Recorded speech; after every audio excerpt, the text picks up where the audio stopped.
Bonjour, Monsieur Ezadé. Bonjour. Je suis le diacre Blin Makana, originaire de la province de la Nyanga, plus précisément de Tchubanga. Je suis né un 5 octobre. Actuellement, je suis en stage diaconal à la paroisse Saint-Pierre de Libreville. Je suis l'abbé Raphaël Désiré Nzembina, diacre affecté actuellement à la paroisse cathédrale de l'Assomption Sainte-Marie. Un 18 août, j'ai vu le jour dans Libreville. Voilà, je suis diacre depuis le 28 juin 2025 et avec la grâce de Dieu, dans quelques jours, je serai ordonné prêtre de Jésus-Christ pour le compte de l'archidiocèse de Libreville.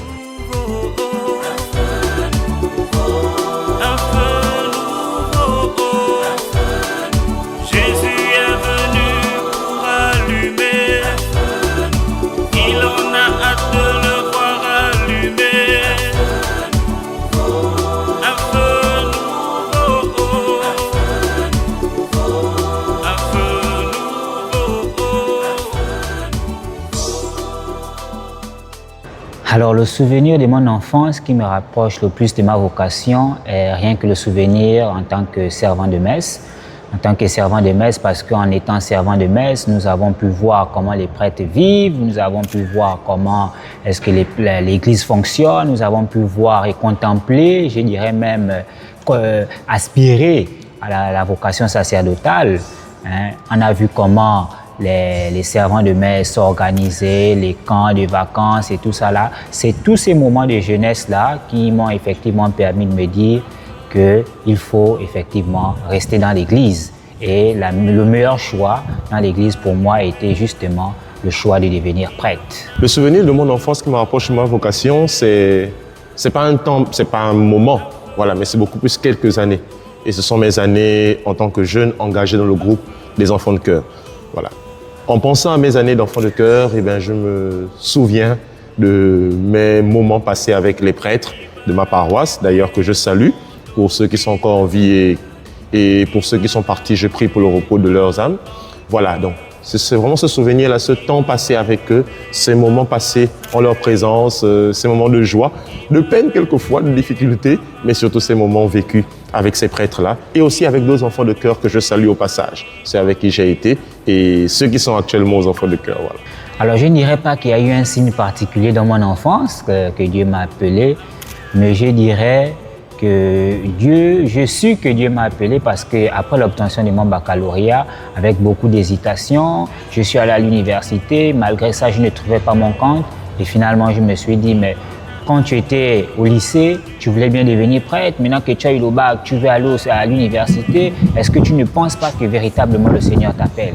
Et c'est à ce moment que je me suis dit, mais tiens, le Seigneur m'appelle véritablement.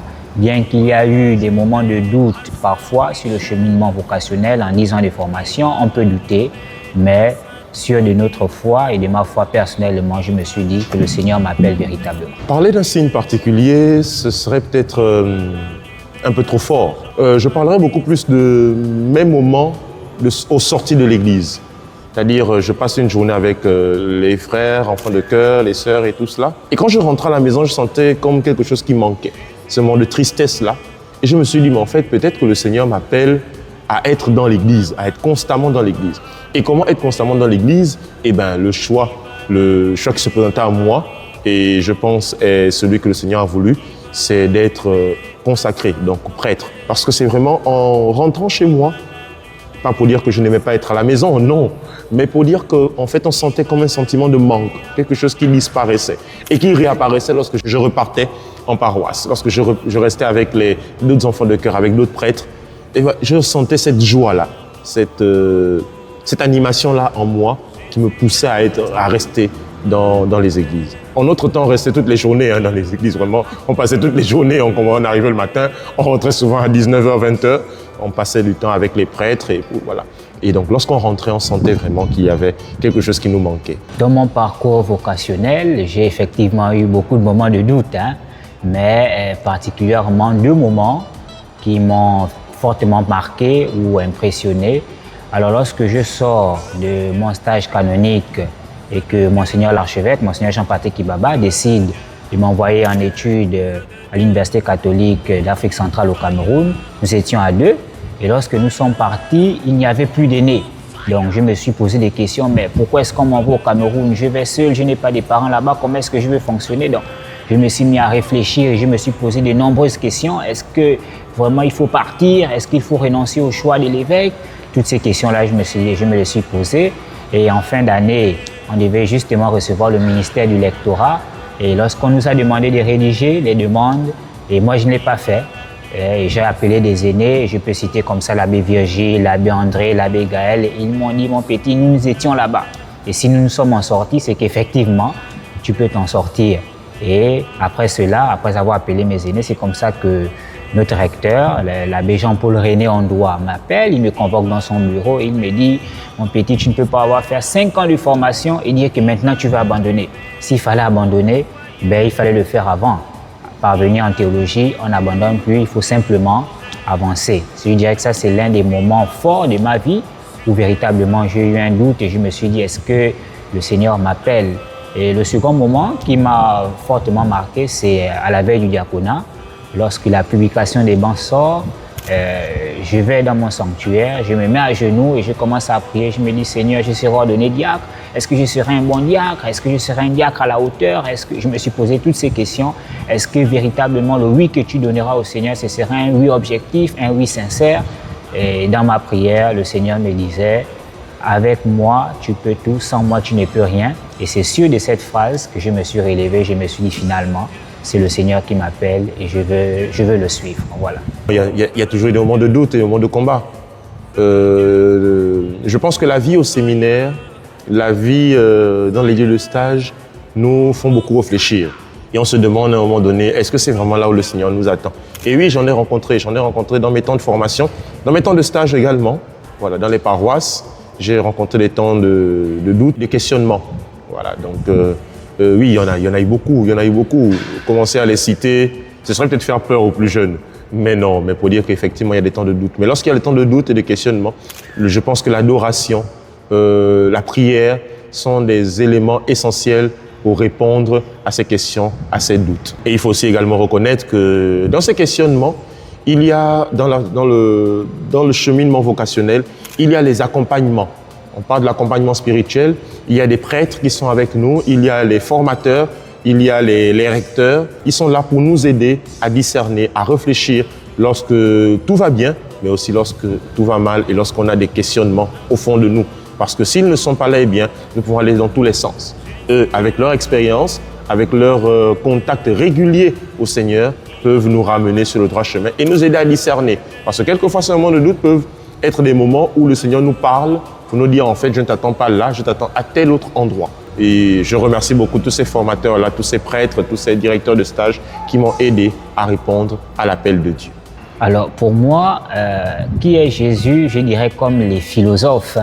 Jésus est un englobant, Jésus est l'un, Jésus est l'ultime premier, le premier moteur. En lien avec ma vocation, justement, moi je dirais que Jésus est le chemin, la vérité et la vie. Pourquoi le chemin? Parce que nous ne pouvons trouver que le véritable chemin en Jésus. La vérité, pourquoi? Parce que toutes les vérités de foi que Jésus nous donne, il nous les donne justement pour que nous puissions avoir une place auprès de son Père. Il est celui par qui on ne peut rien. Donc comme je vous l'ai dit tout à l'heure, avec lui nous pouvons tout, mais sans lui nous ne pouvons rien faire. Pour moi, et vraiment c'est au fond de moi, Jésus est celui qui me donne tout, qui me donne tout. Et c'est la raison pour laquelle quand je m'engage à le suivre, je m'engage entièrement. Et la première chose qu'il me donne, c'est son sacrifice sur la croix. Oui, Jésus se sacrifie pour moi. Et donc, pourquoi ne pas le suivre? Pourquoi ne pas cheminer avec lui? Pourquoi ne pas vivre avec lui et pour lui? Mais c'est celui surtout qui me donne l'opportunité d'être avec le peuple, d'être avec les autres, d'être avec ceux et celles qui ont également de l'amour pour lui et d'être avec ceux et celles qui ne le connaissent pas. Pour moi, voici vraiment la réponse qui résume un peu tout. Parce que ouvrir tout ce qu'on a sur Jésus, je vous assure qu'on va continuer. On va terminer demain. Mes expériences personnelles avec le Seigneur, je les vois à travers mes frères et sœurs. Lorsque les gens sont dans des besoins, lorsque les gens sont dans des difficultés, et en manifestant justement ma gratitude, mon amour envers ces personnes, c'est des expériences personnelles que j'ai vues avec le Seigneur.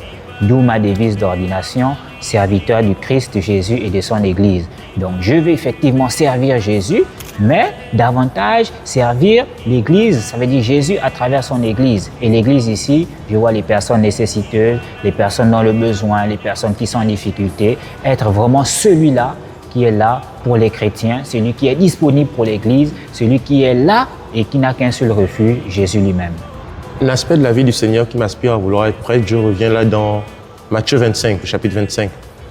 Et l'épisode où Jésus parle dans une parabole du roi qui vient juger ceux qui ont fait du bien et ceux qui ont fait du mal. Ce passage-là, en fait, me touche énormément. Et je pense que c'est tout cela la vie du prêtre. Savoir donner à manger lorsqu'on le peut. Savoir donner un toit lorsqu'on le peut. Savoir visiter. En un mot, être disponible. Et toute la vie du prêtre se résume sur ça. La prière, la disponibilité. Et disponible pour qui? Pour ceux qui sont dans le besoin. Disponible pour qui? Pour ceux qui sont dans des situations compliquées. Disponible pour qui? Pour ceux qui sont dans les prisons. Disponible pour qui? Pour ceux qui sont malades. Disponible pour qui? Pour tous ceux et celles qui sont à la recherche du secours. Et le secours, c'est qui? C'est Jésus. Et donc, ce passage-là m'a beaucoup touché et m'a beaucoup interpellé. Et je pense que c'est peut-être là où je fais la rencontre avec Jésus. Une rencontre forte, une expérience forte avec Jésus. Lorsque ce roi dit « Ce que vous avez fait à l'un de ces petits, de mes frères, c'est à moi que vous l'avez fait. » Quand Jésus le dit, en fait, il veut simplement nous dire qu'il est dans chacun de nos frères. Il est dans chacun de tous ceux et celles que nous rencontrons. Eh bien, nous avons le devoir de rencontrer Jésus au travers de nos frères. Car oui, lorsque nous faisons du bien à nos frères, lorsque nous aidons nos frères, eh bien, c'est Jésus que nous glorifions. C'est Jésus que nous voyons. Et chaque fois que j'écoute cet évangile, je sens comme une brûlure en moi. Me rappeler qu'en fait, c'est là où je t'attends. C'est là où le Seigneur m'attend. C'est là où le Seigneur veut me voir. Alors, ce qui me met en joie, véritablement, qui m'émerveille dans le sacerdoce, c'est-à-dire que c'est des célébrations bien chantées. Alors pour ça, pour ceux qui me connaissent, ils savent que moi, j'aime bien chanter, j'aime chanter. Et lorsque les célébrations sont très bien chantées, les célébrations sont très bien célébrées, pour moi, c'est ce qui fait véritablement la beauté du sacerdoce, en lien justement avec la célébration eucharistique. Il m'arrive parfois, lorsqu'on célèbre des baptêmes, de bénir ou de baptiser, et je me questionne justement, de me dire, ah, mais c'est toi qui baptises aujourd'hui, ou encore faire une bénédiction, mon père venait bénir ceci, et je me surprends parfois de me dire que mais c'est toi qui le fais. Mais ce qui m'impressionne le plus, c'est de savoir qu'en réalité, c'est pas moi qui le fais, c'est Jésus lui-même qui le fait. Donc vraiment, c'est une grâce particulière, et j'en remercie le Seigneur de m'avoir accordé cette grâce particulière de pouvoir effectivement administrer les sacrements à mes frères et sœurs. Vraiment, c'est une grâce particulière. Personnellement, je me surprends parfois.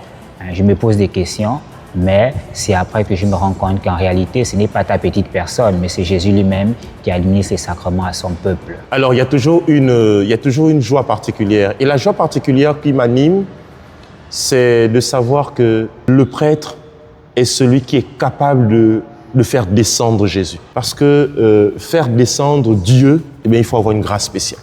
Et c'est cette grâce-là qui me met dans la joie. Parce que je me rends compte qu'en fait, le Seigneur se fait tout petit pour nous.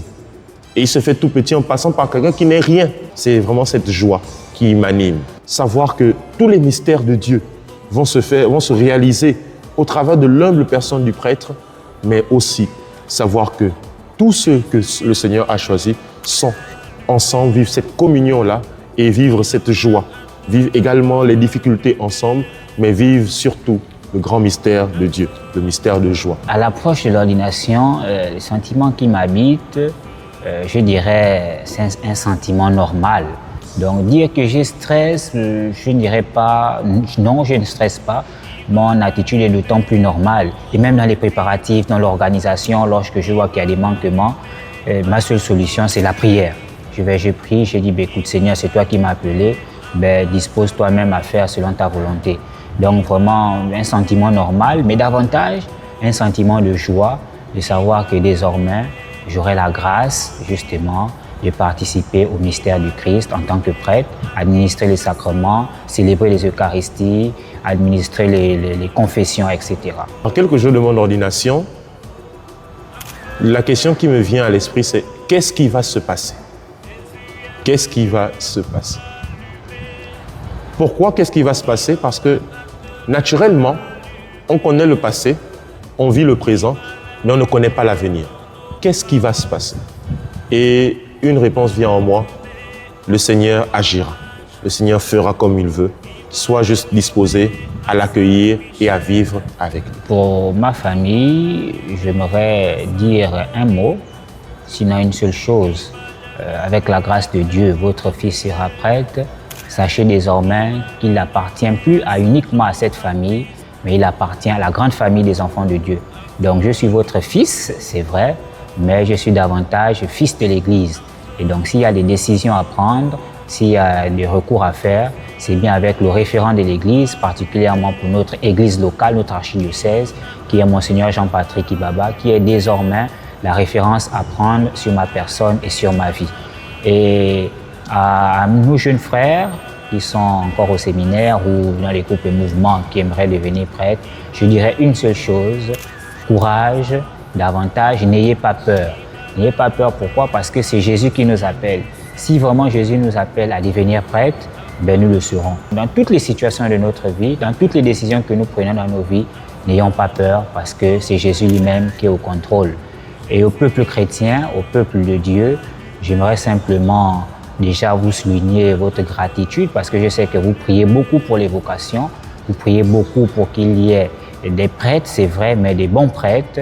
Je vous dirais davantage de prier pour nous, ne vous découragez pas, laissez-vous justement mouvoir par la présence du Saint-Esprit et continuez à prier pour nous. C'est ce que je peux vous dire. Merci. Alors, à ma famille, je reste votre fils, je reste votre frère, je reste celui que vous avez connu, avec la petite particularité, c'est qu'en plus d'être membre de cette famille, je deviens et je suis membre de la grande famille qu'est l'Église. Et donc, je vous dis simplement, il n'y a pas de cassure, voilà, de lien. On reste toujours ce que nous sommes. Et moi, je prierai toujours pour vous. Je vous demande également de toujours me soutenir dans la prière. N'ayez pas peur de venir me saluer lorsque vous êtes de passage dans la paroisse où je suis affecté. Je serai toujours membre de notre famille. À tous nos frères qui sont déjà dans les maisons de formation, frères comme sœurs, je vais juste reprendre les paroles d'un chant que nous connaissons tous, tiré, et le pape Jean-Paul II, le vénéré Moine nous l'a dit, n'ayons pas peur, n'ayez pas peur. Laissons-nous regarder par le Christ, car c'est lui qui nous aime. Il nous a aimés le premier. Donc, tout ce que nous allons vivre, tout ce que vous vivez dans les maisons de formation, eh bien, considérez cela comme des étapes de rencontre avec Dieu. Ce n'est pas toujours facile, c'est vrai, mais le Seigneur nous attend là, dans ces moments de difficulté, dans ces moments de lourdeur, quelquefois, oui, dans ces moments de joie. On oublie souvent que la première vocation, c'est le mariage, parce que du mariage sortent toutes les autres vocations.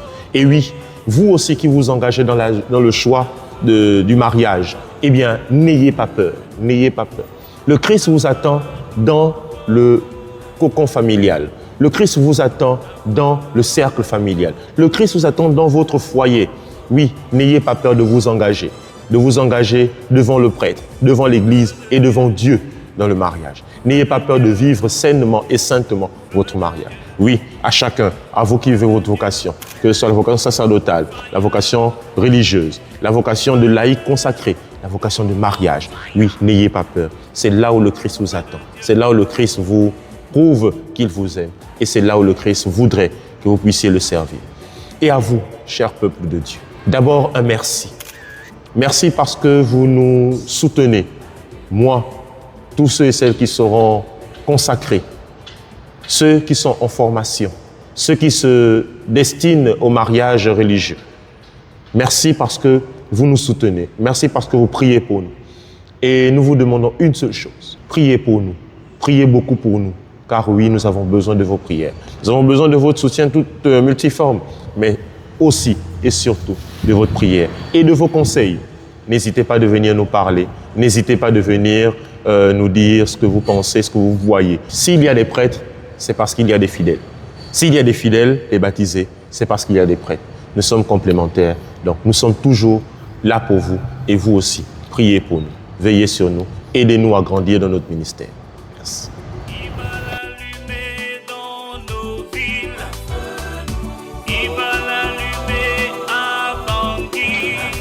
Ce que nous pouvons vous dire, c'est que la grâce de Dieu vous accompagne, que sa bénédiction vous accompagne et qu'il vous protège toujours. Le Seigneur soit avec vous et avec votre esprit. Que Et que Dieu Tout-Puissant vous bénisse, le Père, le Fils et le Saint-Esprit. Amen. Voilà. Demeurez dans la paix du Christ, vivez dans la paix du Christ, soyez toujours dans la joie. Amen.